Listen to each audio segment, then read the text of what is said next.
بسم اللہ الرحمن الرحیم وبہ نستعین اما بعد صدر محترم مساجد اکرام اور معزز سامعین السلام علیکم ورحمۃ اللہ وبرکاتہ۔ میں جشن یوم جمہوریہ کے اس موقع پر چند باتیں آپ کے سامنے عرض کرنا چاہتا ہوں۔ ہم سب بخشنا کو بھی واقف ہیں کہ آج ہم سب یہاں پر اپنے وطن عزیز کا 73واں جشن یوم جمہوریہ منانے کے لیے جمع ہوئے گئے، اور ہندوستان کی تاریخ میں یہ جشن یوم جمہوریہ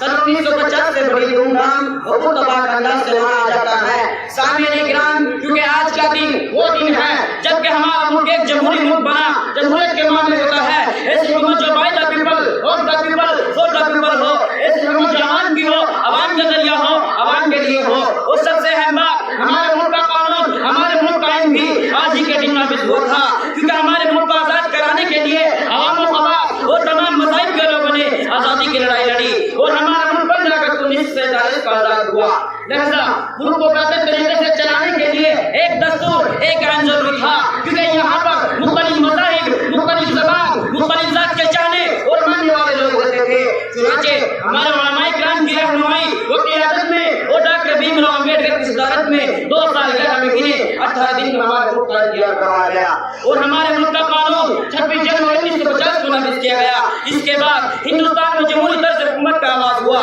اس لیے ہم لوگ اس جشن کی تقریب کا اہتمام کرتے ہیں، اور ہمارے اسلاف کو جنہوں نے وطن عزیز کی خاطر اپنی جانوں پر نذرانہ پیش کیا، تن من سب کچھ قربان کر دیا، ان کو بس خلوص و محبت سلام پیش کرتے ہیں۔ عزیز سامعین، یوم جمہوریہ کے اس موقع پر اس بات کا اعتراف کرنے میں یقین طور پر بہت ہوتا ہے کہ ہم ایک جمہوری ملک کے شہری ہیں۔ ہمارے ملک کا دستور دنیا کے طویل ترین دستوروں میں سے ایک ہے، لیکن افسوس در افسوس ہمارے ملک کی شاندار اور مثالی جمہوریت گزشتہ چند برسوں سے بری طرح پامال ہو رہی ہے۔ یہاں کی فرقہ پرست طاقتیں ملک کی جمہوریت کو برباد کرنے کے ڈر سے ہے، ملک کے آئین کو جس طرح پامال کیا جا رہا ہے وہ دن بدن خطرناک صورت اختیار کرتا جا رہا ہے۔ لہذا ضرورت اس بات کی ہے کہ ہم اپنے آپ کو اس مقام پر لے جانے کی کوشش کریں جہاں فرد کی ترقی کے ساتھ ہمارے ملک کا نام روشن ہو، کیونکہ میں تو یہی کہوں گا کہ بے عمل دل ہو تو جذبات سے کیا ہوتا ہے،